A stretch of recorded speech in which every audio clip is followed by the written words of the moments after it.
दोस्तों, स्वागत है आपके अपने YouTube चैनल मंगलम शिक्षा केंद्र पर। आज हम आपके सामने में इस सेशन में क्लास 10वीं का फिजिक्स जिसका पार्ट 1 हम करवा चुके थे।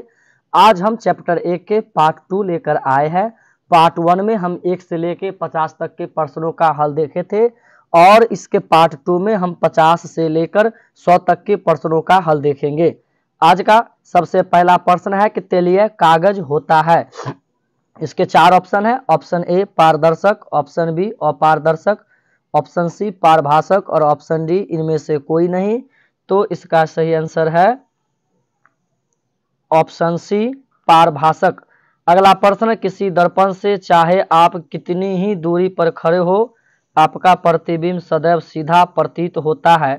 संभवतः दर्पण है। ऑप्शन ए केवल समतल, ऑप्शन बी केवल अवतल, ऑप्शन सी केवल उत्तल और ऑप्शन डी या तो समतल या तो उत्तल। तो इसका सही आंसर है ऑप्शन डी या तो समतल या तो उत्तल।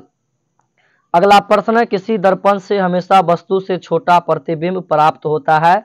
जिसके 4 ऑप्शन है। ऑप्शन ए समतल, ऑप्शन बी उत्तल, ऑप्शन सी अवतल और ऑप्शन डी इनमें से कोई नहीं।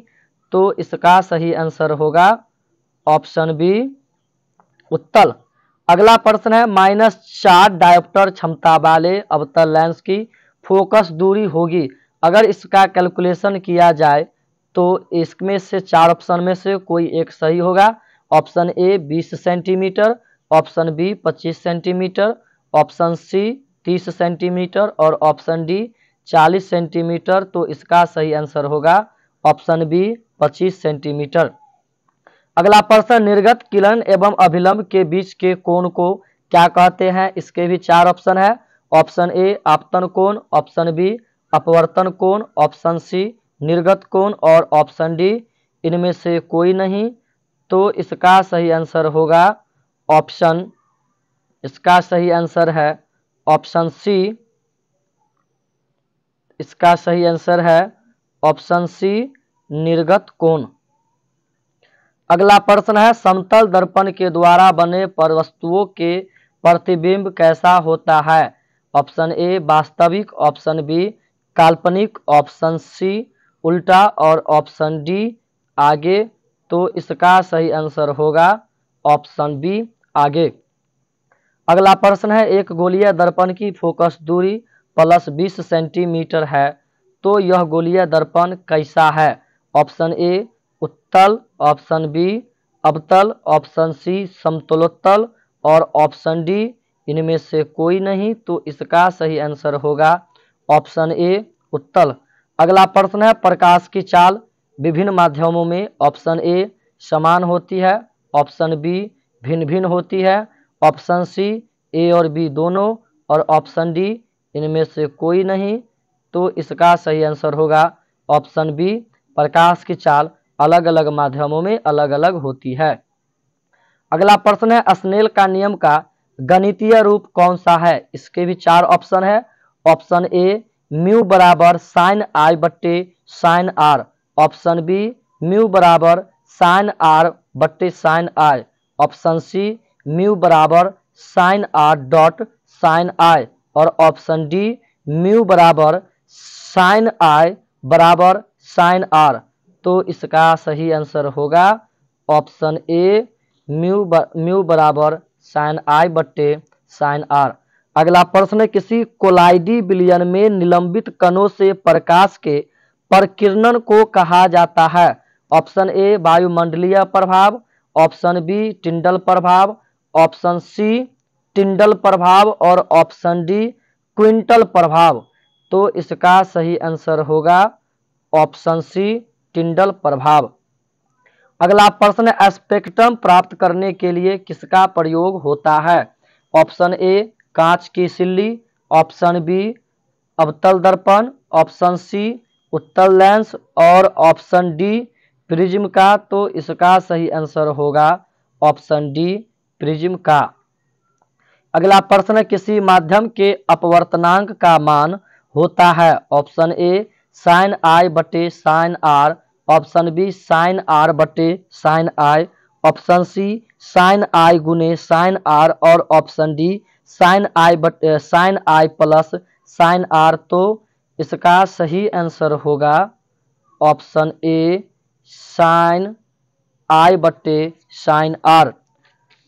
अगला प्रश्न है, अगर किसी अवतल दर्पण की फोकस दूरी f तथा वक्रता त्रिज्या r हो तो f ऑप्शन ए f बराबर r बटे 2, ऑप्शन बी f बराबर 2r, ऑप्शन सी f बराबर 3r बटे 2 और ऑप्शन डी f बराबर 0। तो इसका सही आंसर होगा ऑप्शन ए f बराबर r बटे 2।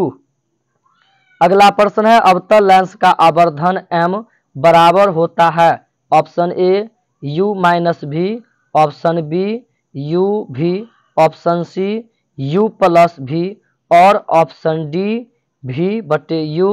तो इसका आंसर होगा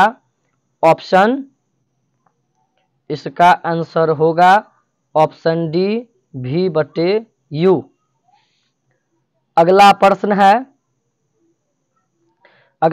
है, अवतल दर्पण से परावर्तन के बाद किरण किस बिंदु से गुजरेगी? ऑप्शन ए सी से, ऑप्शन बी एफ से, ऑप्शन सी पी से और ऑप्शन डी सी और एफ से। तो यहाँ पर ध्यान देने वाली बात यह है कि आपतित किरण जो है वो प्रधान अक्ष के समांतर है। तो जब कोई आपतित किरण किसी दर्पण के प्रधान अक्ष के समांतर होती है तो वह F से होकर गुजरती है। तो इसका जो सही आंसर है वो होगा ऑप्शन बी F से गुजरती है। अगला प्रश्न है कि जब प्रकाश की किरण हवा से कांच में प्रवेश करती है तो मुड़ जाती है। ऑप्शन ए अभिलंब से दूर, ऑप्शन बी अभिलंब के निकट, ऑप्शन सी अभिलंब के समांतर और ऑप्शन डी इनमें से कोई नहीं। तो यहाँ पर हवा विरल माध्यम है और कांच सघन माध्यम है। हम जानते हैं कि जब प्रकाश की किरण किसी विरल माध्यम से सघन माध्यम की ओर जाती है तो वह अभिलंब के निकट मुड़ जाती है, अर्थात इसके सही आंसर है ऑप्शन बी अभिलंब के निकट। अगला प्रश्न है, प्रकाश का वर्ण विक्षेपण किस उपकरण से संभव होता है?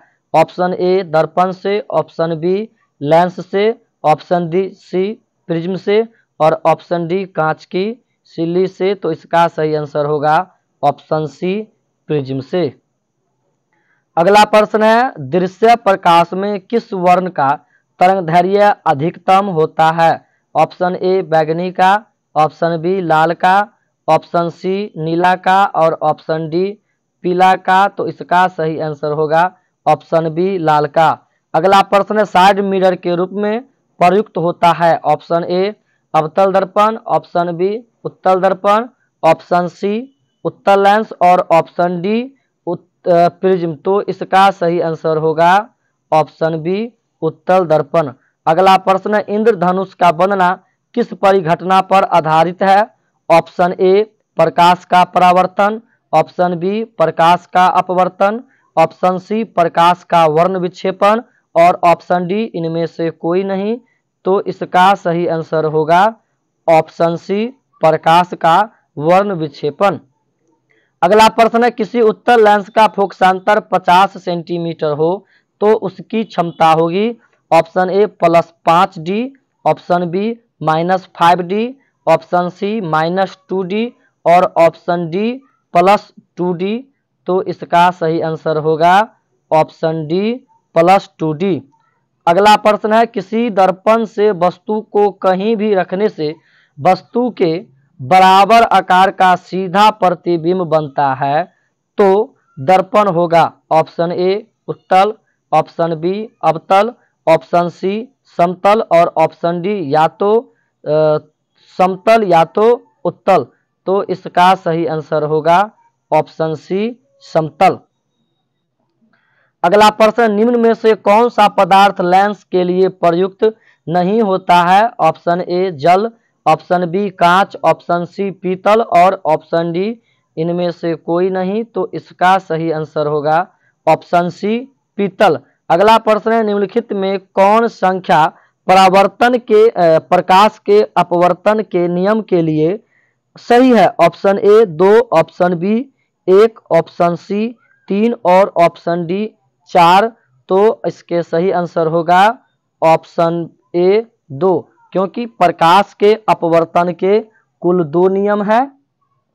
अगला है लेंस में फोकस मुख्य फोकस की संख्या होती है option A 1, option B 2, option C 3 और ऑप्शन डी 4। तो इसका सही आंसर होगा ऑप्शन बी 2।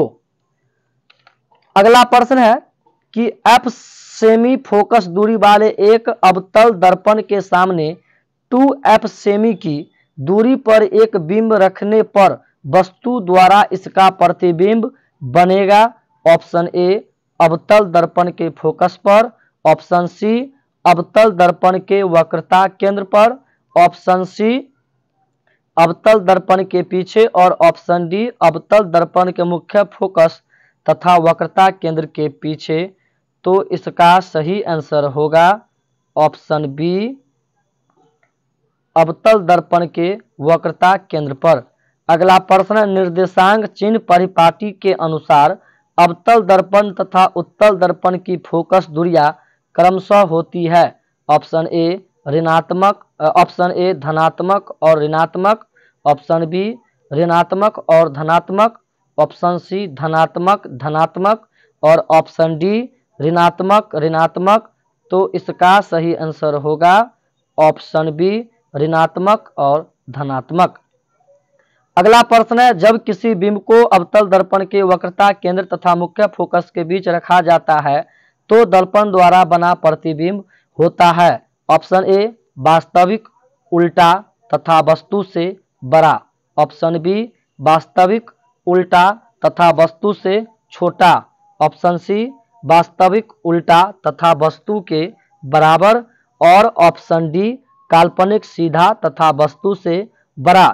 तो क्वेश्चन है कि जब किसी बिंब को अवतल दर्पण के वक्रता केंद्र और फोकस पर रखा जाता है तो इसका प्रतिबिंब जो है वो ऑप्शन ए वास्तविक, उल्टा तथा वस्तु से बड़ा बनता है। अगला प्रश्न है एक छोटे द्वारक वाले अवतल दर्पण की फोकस दूरी 10 सेंटीमीटर है, इस दर्पण की वक्रता त्रिज्या होगी option A 10 centimetre, option B 20 centimetre, option C 5 centimetre और ऑप्शन डी इनमें से कोई नहीं। तो इसका सही आंसर होगा ऑप्शन बी 20 सेंटीमीटर। अगला प्रश्न मोटर गाड़ियों के चालक के सामने लगे दर्पण अग्रदीप होते हैं ऑप्शन ए अवतल, ऑप्शन बी ऑप्शन ए समतल, ऑप्शन बी अवतल, ऑप्शन सी उत्तल और ऑप्शन डी समतल अथवा उत्तल। तो इसका सही आंसर होगा ऑप्शन सी उत्तल। अगला प्रश्न है उत्तल दर्पण द्वारा बना बिंब का प्रतिबिंब होता है ऑप्शन ए वास्तविक तथा बिंब की अपेक्षा सीधा, ऑप्शन बी वास्तविक तथा बिंब की अपेक्षा उल्टा, ऑप्शन सी काल्पनिक तथा बिंब की अपेक्षा सीधा और ऑप्शन डी काल्पनिक तथा बिंब की अपेक्षा उल्टा। तो इसका सही आंसर होगा कि उत्तल दर्पण द्वारा बना प्रतिबिंब काल्पनिक और बिंब की अपेक्षा सीधा होता है। अगला प्रश्न है कि जब किसी समतल दर्पण पर अभिसारी प्रकाश किरणपुंज आपतित होता है तो परावर्तन के बाद दर्पण द्वारा बना प्रतिबिंब होता है ऑप्शन ए वास्तविक तथा दर्पण के आगे, ऑप्शन बी काल्पनिक तथा दर्पण के पीछे आगे, ऑप्शन सी काल्पनिक तथा वास्तविक और ऑप्शन डी उल्टा तथा काल्पनिक। तो इसका सही आंसर होगा ऑप्शन बी काल्पनिक तथा दर्पण के आगे। अगला प्रश्न है एक उत्तल लेंस होता है ऑप्शन ए सभी जगह समान मोटाई का, ऑप्शन बी बीच की अपेक्षा किनारे में मोटा, ऑप्शन सी किनारों की अपेक्षा बीच में मोटा और ऑप्शन डी इनमें से कोई नहीं। तो इसका सही आंसर होगा ऑप्शन सी किनारों की अपेक्षा बीच में मोटा। अगला प्रश्न, निम्नलिखित में से किसी वस्तु का वास्तविक प्रतिबिंब कौन बना सकता है? ऑप्शन ए कांच की पट्टिका, ऑप्शन बी उत्तल लेंस, ऑप्शन सी अवतल लेंस और ऑप्शन डी इनमें से कोई नहीं। तो इसका सही आंसर होगा ऑप्शन बी उत्तल लेंस।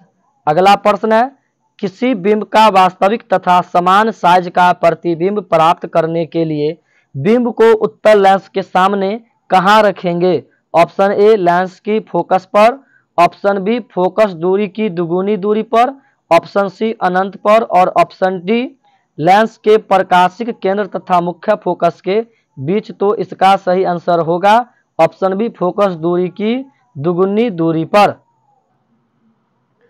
अगला प्रश्न है, टिंडल प्रभाव प्रकाश की कौन सी परिकल्पना को प्रदर्शित करता है? ऑप्शन ए प्रकाश का परावर्तन, ऑप्शन बी प्रकाश का अपवर्तन, ऑप्शन सी प्रकाश का विक्षेपण और ऑप्शन डी प्रकाश का प्रकीर्णन। तो इसका सही आंसर होगा ऑप्शन डी प्रकाश का प्रकीर्णन। अगला प्रश्न है, वायु में प्रकाश की चाल निर्वात की अपेक्षा होती है कम, ज्यादा, समान या इनमें से कोई नहीं। तो इसका सही आंसर होगा कि वायु में प्रकाश की चाल निर्वात की अपेक्षा थोड़ा कम होता है या कभी कभी बराबर भी माना गया है। अगला प्रश्न है, निम्न में से किस लेंस की फोकस दूरी धनात्मक होती है? ऑप्शन ए अवतल लेंस, ऑप्शन बी उत्तल लेंस, ऑप्शन सी समतल अवतल लेंस और ऑप्शन डी इनमें से कोई नहीं। तो इसका सही आंसर होगा ऑप्शन बी उत्तल लेंस। अगला प्रश्न, नई कार्तिक चिन्ह कार्तीय चिन्ह परिपाटी के अनुसार दर्पण के सामने रखे गए बिंब की बिंब दूरी ली जाती है। ऑप्शन ए धनात्मक, ऑप्शन बी ऋणात्मक, ऑप्शन सी कभी धनात्मक कभी ऋणात्मक और ऑप्शन डी इनमें से कोई नहीं। तो इसका सही आंसर होगा ऑप्शन बी ऋणात्मक। अगला प्रश्न है, निम्न में से किस माध्यम में प्रकाश की चाल अधिकतम होती है? ऑप्शन ए निर्वात में, ऑप्शन बी जल में, ऑप्शन सी शीशा में और ऑप्शन डी हीरा में। तो इसका सही आंसर होगा ऑप्शन ए निर्वात में। अगला प्रश्न, प्रकाश का चाल न्यूनतम होता है। ऑप्शन ए निर्वात में, ऑप्शन बी जल में, ऑप्शन सी कांच में वायु में और ऑप्शन डी कांच में। तो इसका सही आंसर होगा ऑप्शन डी कांच में। अगला प्रश्न, निम्न में से किस दर्पण की फोकस दूरी धनात्मक होती है? ऑप्शन ए समतल दर्पण, ऑप्शन बी उत्तल दर्पण, ऑप्शन सी अवतल दर्पण और ऑप्शन डी इनमें से सभी। तो इसका सही आंसर होगा ऑप्शन बी उत्तल दर्पण। अगला प्रश्न, यदि किसी समबाहु त्रिभुज अर्थात प्रिज्म में निर्गत कोण और विचलन कोण क्रमशः 40 डिग्री और 30 डिग्री है तो आपतन कोण होगा? Option A 40 degree, option B 50 degree, option C 60 degree और ऑप्शन डी 70 डिग्री। तो इसका सही आंसर होगा ऑप्शन बी 50 डिग्री। अगला प्रश्न है, एक उत्तल लेंस की क्षमता 1 डायोप्टर है तो उस लेंस की फोकस दूरी होगी? Option A plus 10 centimetre, option B minus 10 centimetre, option C plus 100 centimetre और ऑप्शन डी माइनस 100 सेंटीमीटर। तो इसका सही आंसर होगा ऑप्शन सी प्लस 100 सेंटीमीटर। अगला प्रश्न है, उत्तल लेंस द्वारा आवर्धित काल्पनिक प्रतिबिंब तब बनता है जब वस्तु रहती है ऑप्शन ए अनंत पर, ऑप्शन बी फोकस और लेंस के बीच, ऑप्शन सी फोकस पर और ऑप्शन डी फोकस दूरी और दुगुनी फोकस दूरी के बीच। तो इसका सही आंसर होगा ऑप्शन बी फोकस और लेंस के बीच। अगला प्रश्न है, पानी में डूबे एक उत्तल लेंस की फोकस दूरी हवा में उसकी फोकस दूरी की अपेक्षा होती है? ऑप्शन ए अधिक, ऑप्शन बी कम होती है, ऑप्शन सी अपरिवर्तित रहती है और ऑप्शन डी इनमें से कोई नहीं। तो इसका सही आंसर होगा ऑप्शन सी अपरिवर्तित रहती है। अगला प्रश्न है, तालाब का जल कम गहरा दिखाई देने का कारण है? ऑप्शन ए परावर्तन, ऑप्शन बी विवर्तन, ऑप्शन सी अपवर्तन और ऑप्शन डी ध्रुवन, तो इसका सही आंसर होगा, तो इसका सही आंसर होगा ऑप्शन सी, अपवर्तन। अगला प्रश्न है कि फोटोग्राफी कैमरा का अभिदृश्य होता है। ऑप्शन ए अवतल दर्पण, ऑप्शन बी अवतल लेंस, ऑप्शन सी उत्तल लेंस और ऑप्शन डी उत्तल दर्पण। तो इसका सही आंसर होगा ऑप्शन सी, उत्तल लेंस। अगला प्रश्न है, किसी शब्दकोश में पाए गए छोटे अक्षरों को पढ़ते समय आप निम्न में से कौन सा लेंस पसंद करेंगे? इसके भी चार ऑप्शन है। ऑप्शन ए 50 सेंटीमीटर फोकस दूरी का एक अवतल lens, option B 50 centimetre focus दूरी का एक उत्तल lens, option C 50 centimetre focus दूरी का एक अवतल लेंस और 5 सेंटीमीटर फोकस दूरी का एक उत्तल लेंस। तो इसका सही आंसर होगा ऑप्शन डी, 5 सेंटीमीटर फोकस दूरी वाला एक उत्तल लेंस। प्यारे बच्चों, इस तरीके से आपका फिजिक्स चैप्टर 1 और 2 के जितने ऑब्जेक्टिव हो पाए हमने उन सभी ऑब्जेक्टिव को आपके सामने में प्रस्तुत किया। हम आशा करते हैं कि ये वीडियो आप 10वीं के बच्चों के लिए काफ़ी ज़रूरतमंद साबित हो सकती है। अगर ये वीडियो आप लोगों को अच्छी लगती है तो इस वीडियो को लाइक करें, अपने दोस्तों के साथ शेयर करें और इसी तरीके का नया नया वीडियो और यदि आप पाना चाहते हैं तो हमारे YouTube चैनल मंगलम शिक्षा केंद्र को सब्सक्राइब के लिए। तब तक के लिए बहुत बहुत धन्यवाद। Tata bye.